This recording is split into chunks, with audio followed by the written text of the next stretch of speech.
Here we are at the radio station today. William Beckmann, welcome. How are you doing, man? Thank you for having me. Very good to see you. You said you were getting in from here or Austin? Yeah, so I live part-time here in San Antonio. So Okay. part-time in Nashville, part-time here. Very So nice. Very nice. Very easy radio visit for me. Good. Well, we're happy to have you, man. We're doing Texas Made. We got Texas Country on the weekend.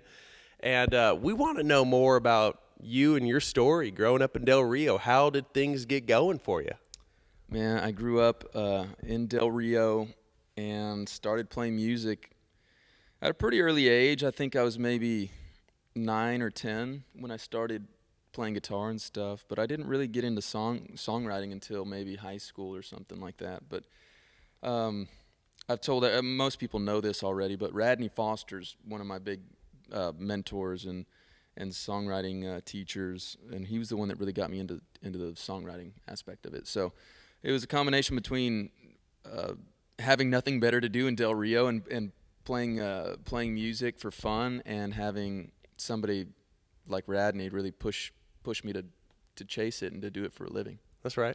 And he's also producing Randy. Yeah, and I actually the Randy Rogers Band's got a new record coming out, and I'm playing the acoustic guitar on all the tracks. All the songs. Yes, there's a couple that I wasn't playing on, but yeah. Well done. I well know, done. isn't that I something? saw a picture of you in the studio with I was him. playing guitar. It was just, Wow. I didn't sing, I didn't do anything. I was just playing rhythm. Well, speaking about Randy, he was telling me, this was at Floors. We were there talking, and this was before Fiesta because he was Grand Marshal for the Cavaliers River Parade and all that. You weren't down there on the Riverwalk with him. No, were you? I Okay. couldn't make it to that. I would have been there, but I was out of town. But Okay. I saw the pictures. It looked like a lot of fun. Yeah, we saw him go by and we waved and everything like that. And it was cool. He was looking real fresh, and yeah, it was a good time. But he was telling us, we're there at Floors, me and one of the other guys here at the station, and he was telling us all about you. And I'd seen you a few times in concert already, but he's like, man, this kiddo right here, That's good. Beckmann about to blow up. It's awesome to know that my friends hype me up when I'm not around. So Because they could be talking trash and I wouldn't know it. No, it was I'm good. glad. It was good. He had a lot of really nice things to say. How did y'all meet? How did y'all get together? Man, we met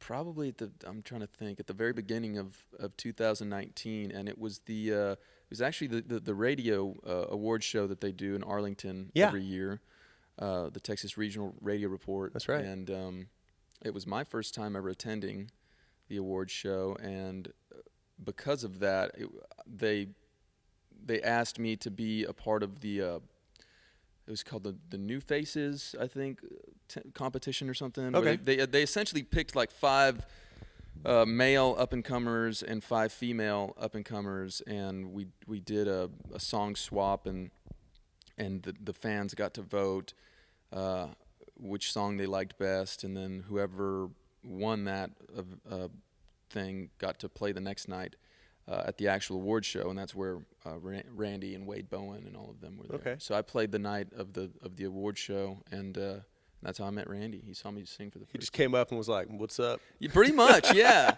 Yeah. That's totally how he is, Yeah, though, too. well, and I was What's nervous. going on? I was Yeah. nervous. I was incredibly nervous because, I'm a huge fan and have been for a long time.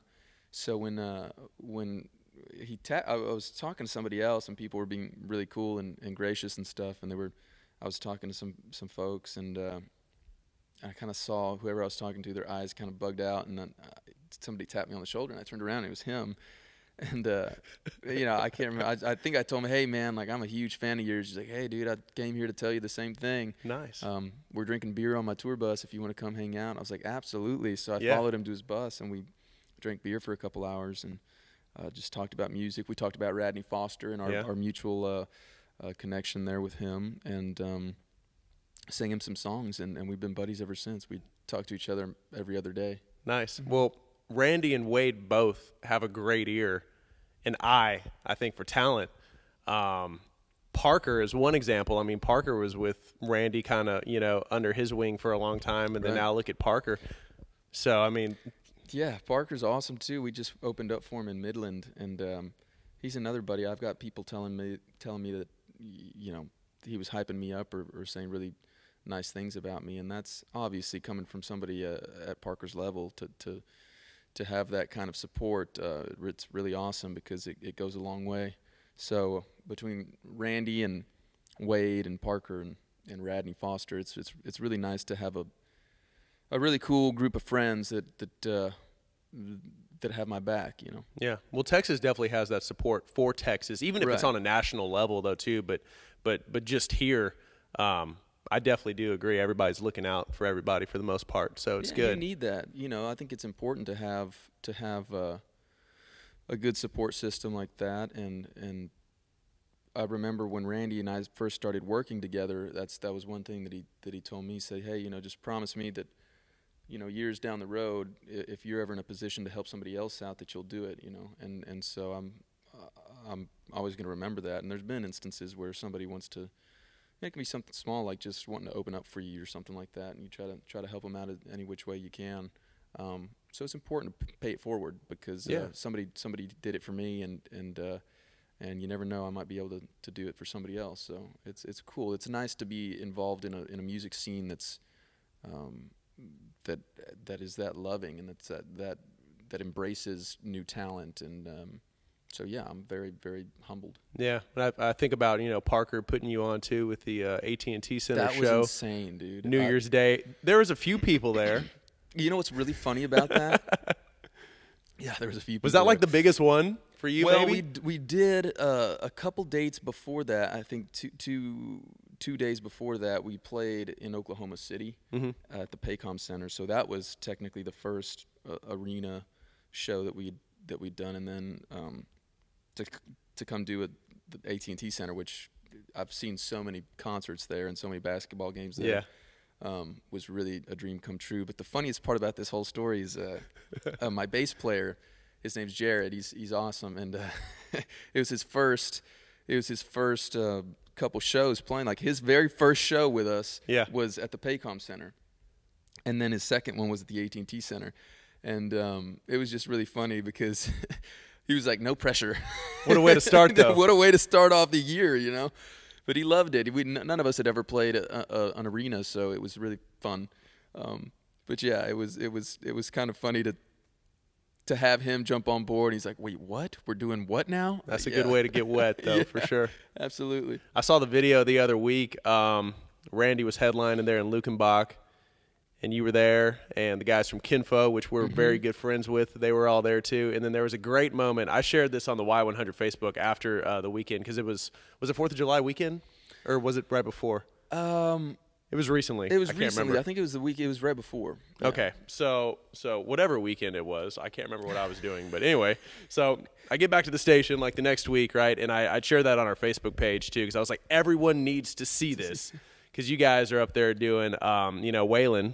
Yes. And, you have to. Luchenbach, Texas, back to basics, and dude, you stole the show on that, man, because not only did you sing like the best part, you went into like your Willie character, if you will. And, I do a Willie impression of in that song. I can sing just about every Willie Nelson song and do it in his voice, but it was something that I learned a long time ago, and it's a fun little party trick.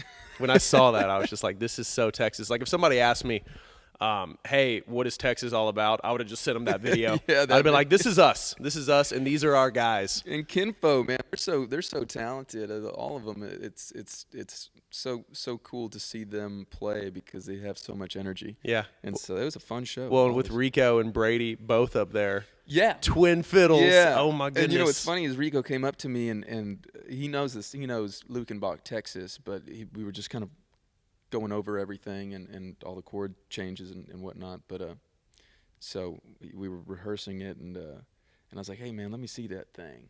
Yeah. Of course I can't play fiddle, y'all. Oh yes. But I saw this video after the fact. Yeah. But man, I really want to learn. It's just such a hard instrument to learn how to play. How many instruments do you play right now? Guitar. My two main instruments are the piano and guitar. Okay. I started playing piano first, and then I got into guitar. I saw harmonica is in there. I play harmonica. A little bit. I do the Bob Dylan thing where you play them both at the same time. And that started when I was in high school. I was big Neil Young and Bob Dylan, and I wanted one of those little neck braces. Yeah. So I saved up some money and bought a set of harmonicas, but yeah, so I do the harmonica. I'm a really pitiful drummer, but I like banging on them. Okay. So I don't claim to be a drummer, but you'll see A little occasionally something. whenever we're rehearsing, I'll annoy everybody in the band.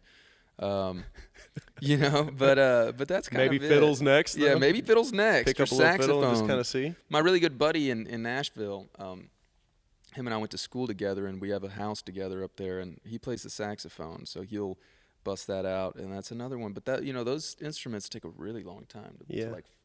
I mean, they're really hard to like get the finesse for it, But you never know. It's never too late. Maybe just find the right song, or Randy's gonna be like, "Hey, we're doing sax on this album. Can you learn?" Yeah, that would be really crazy if there was a sax solo in a Randy Rogers Band record. But you never know. You never know. You never know. Anything's possible with Texas country.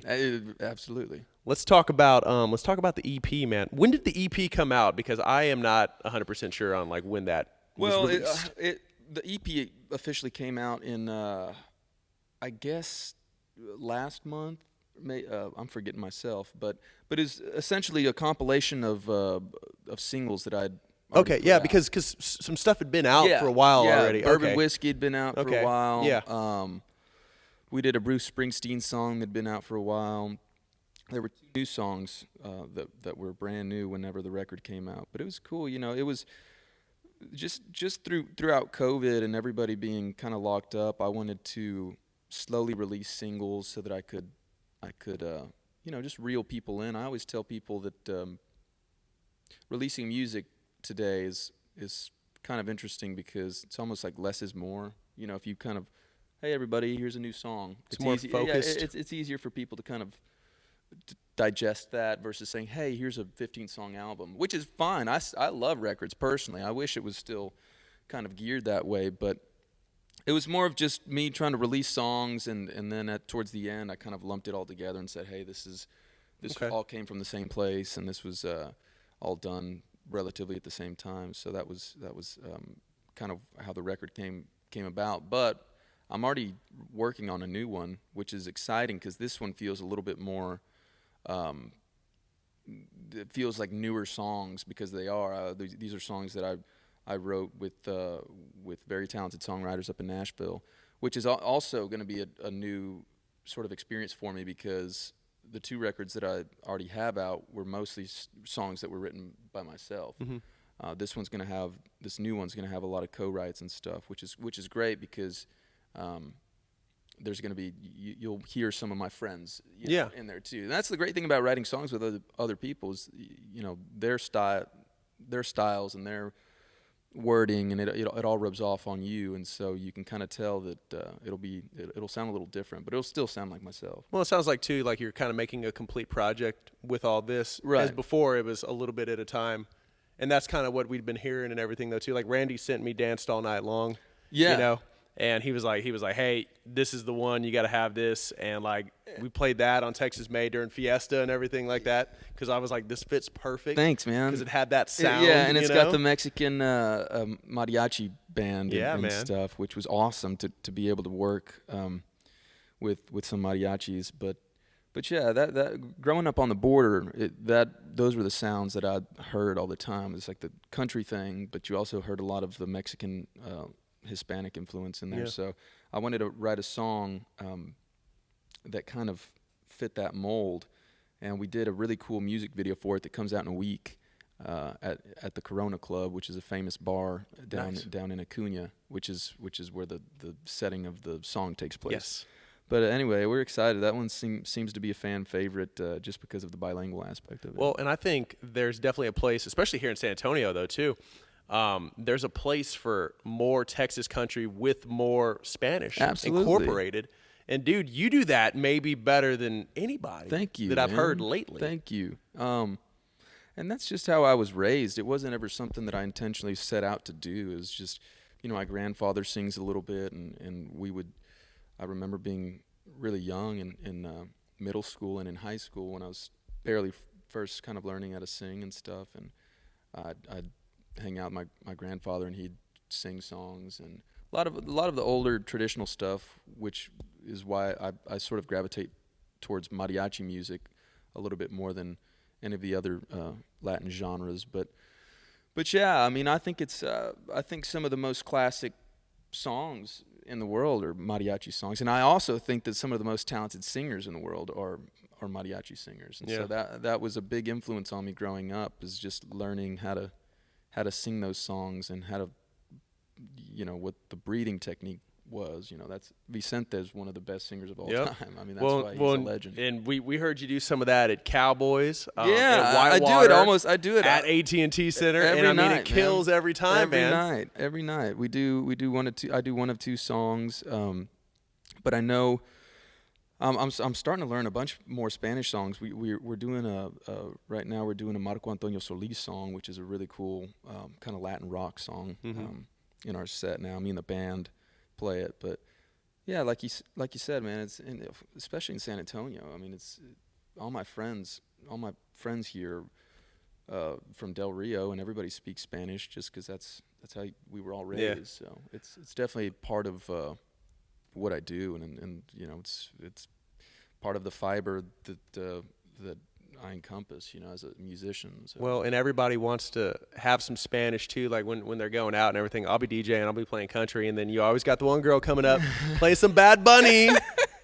And I'm like, I love Bad Bunny. Maybe that's next, man. Maybe. William Beckmann. Hey, that would be featuring really cool. Bad Bunny. Bad Bunny, if you're watching this. We need to make that happen. Let's do it. We were out at Flores for Billy Currington. I was holding my phone. I had the thing scrolling, and I had play Bad Bunny. Play Bad my Bunny, friend was recording it, put it on his Instagram. Man, I mentioned earlier, my band and I opened up for Parker a couple days ago in Midland, and it blows my mind how many of these fans like have their phones out, with requests or whatever, and I can't ever read them.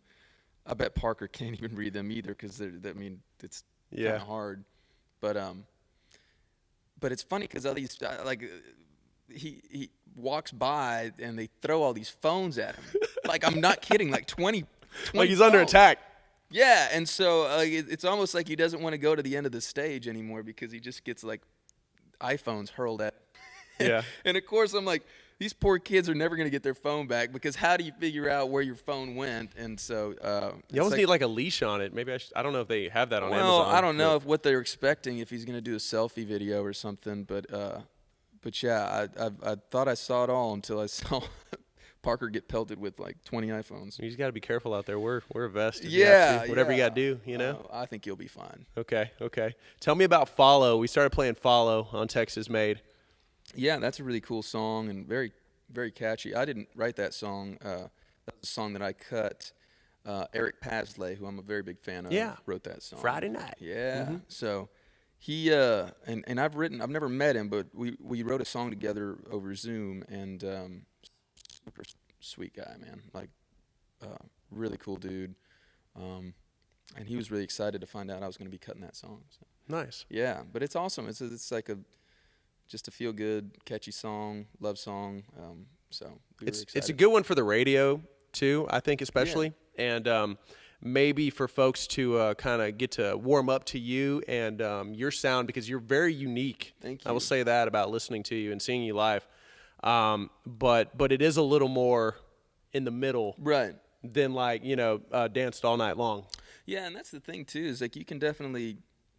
I've always been a fan of so many different genres of music that I sort of, because of that, my music is very malleable sometimes. I can lean a little bit this way and lean a little bit that way, and I think that's cool, because I always like to change things up as much as I mean, even the Spanish thing. I mean, that's something that sets me apart in such a way that I think can be a good thing.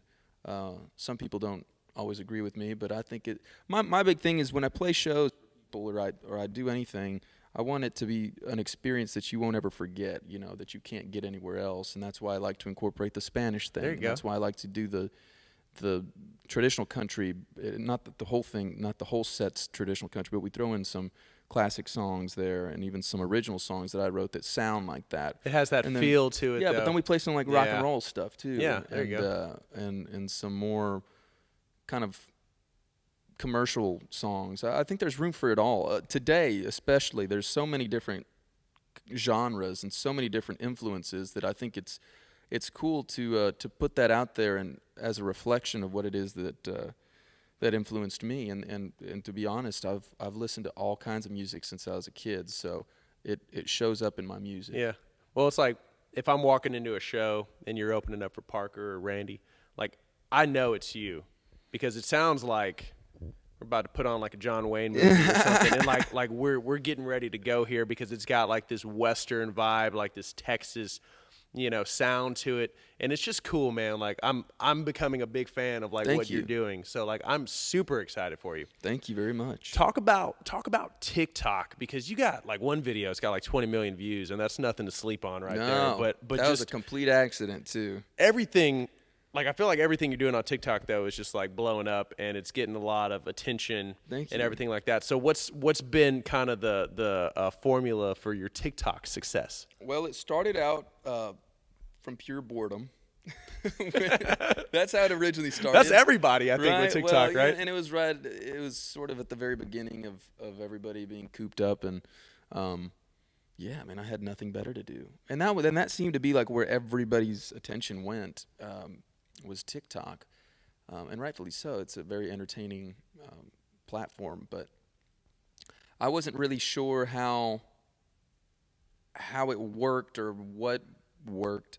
So I was just doing videos of me singing, like singing cover songs and a couple of my own songs, and they would get pretty good views and whatnot. But it wasn't till I started like incorporating some humor that the videos started to really do well. Like I remember doing, I think if you scroll back far enough, you'll find like a video of me doing something related to the Tiger King. Yeah, and that was really popular. Okay. Something the Carole Baskin. I can't remember. I wrote a little song about it, and people thought it was funny. So yeah, like I figured out that it's very geared towards funny. Anything funny or wholesome. Entertaining. Entertaining. So I started doing that. But the one that really popped off was a video of me singing a cover of Fast Car by Tracy Chapman. That's right. And my buddy, who I was telling you about that I got a house with in Nashville, is in the background just hyping it up. And it's just really funny, the juxtaposition of me singing like an intimate song, and he's in the background like, hey, come on. Hyping it up. He's like Migos back there. Yeah, exactly. Like we put it out, and it's a very short video. And I messed up the words. We would have kept going, but I stopped, and I was like, man, I messed up the words. And we put it out, and like 30 minutes, like 30 minutes later, I looked, and it already had like 250,000 views. Oh, my goodness. Checked back like another 30 minutes. It was like 500,000. And I mean, most of my videos would kind of cap out at maybe 500,000 views. So for it to get that many, and what's that like for you when you see it and you know it's on a roll and you're like, go baby, go? It's cool. You're just trying to recruit fans. Really, is what it is, and in any which way you can do it. That's why these platforms I think are important, because in the palm of your hand you've got a device that's capable of promoting your music all over the world, and I think that's so cool. And it's free. You just have to put a little time into it and be creative. But yeah, it's great to see a response, and I try to reply to comments or engage with the fans as much as I can. Yeah. But it's interesting, man. It's definitely something that I've spoken to like Randy, and I just did a podcast with Jack Ingram. Yeah, I've seen Jack Ingram's podcast many times. He's awesome. Yeah, it's always showing up on TikTok and stuff too. Yeah. I think I follow it on our Y100 San Antonio TikTok.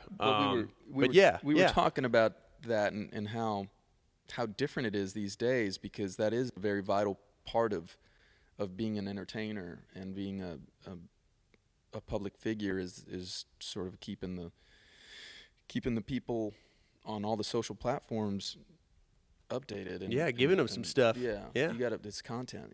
It's not really I've got friends that are musicians that kind of complain about that and say, hey, like I didn't ever sign up to be a content creator. I just wanted to put my music out there. And I said, yeah, and you can still do it however you want. Yeah. But like I said, you can complain about it, or you can be grateful and say, hey, this is a way that I can get my music out there. Reach more people. You know, it's never going to hurt you.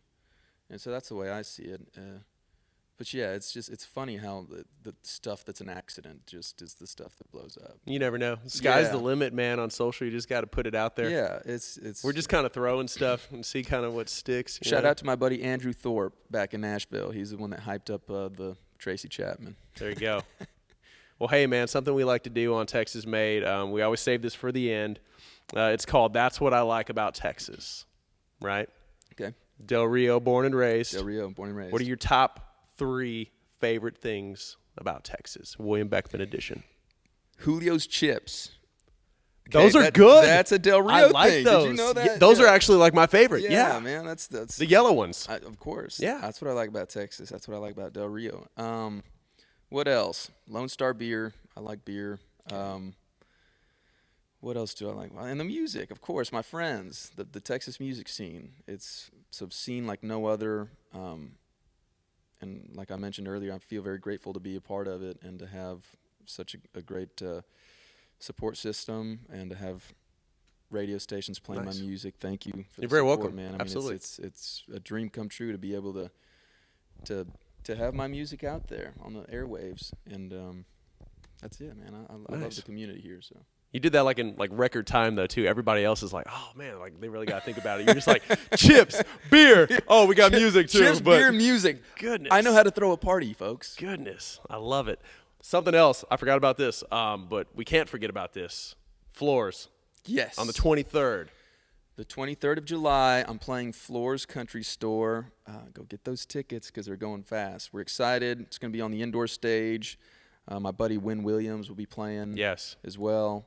Good guy. Great guy. Love Wynn. And Floors is like one of my top 3 favorite venues ever to play. So I'm excited to be coming back.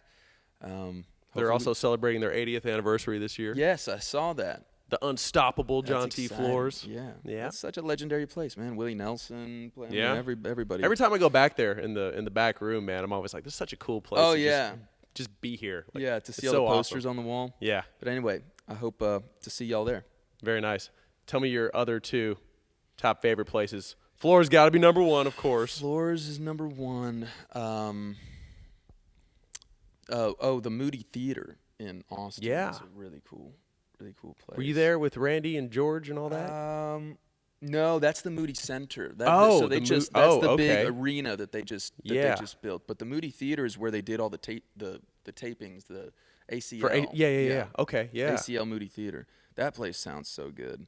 I'm trying to think where else. Green Hall. That that's another. You have a green one. coming up too, I think, Yeah, right? What's yeah, the date on the green? I think October 1st. Okay. If I'm remembering correctly. But yeah, we're excited, man. A lot of great shows. We're happy to be hitting the road again and working and having fans come out to these gigs. It's really, really cool. Nice. Dream come true for sure.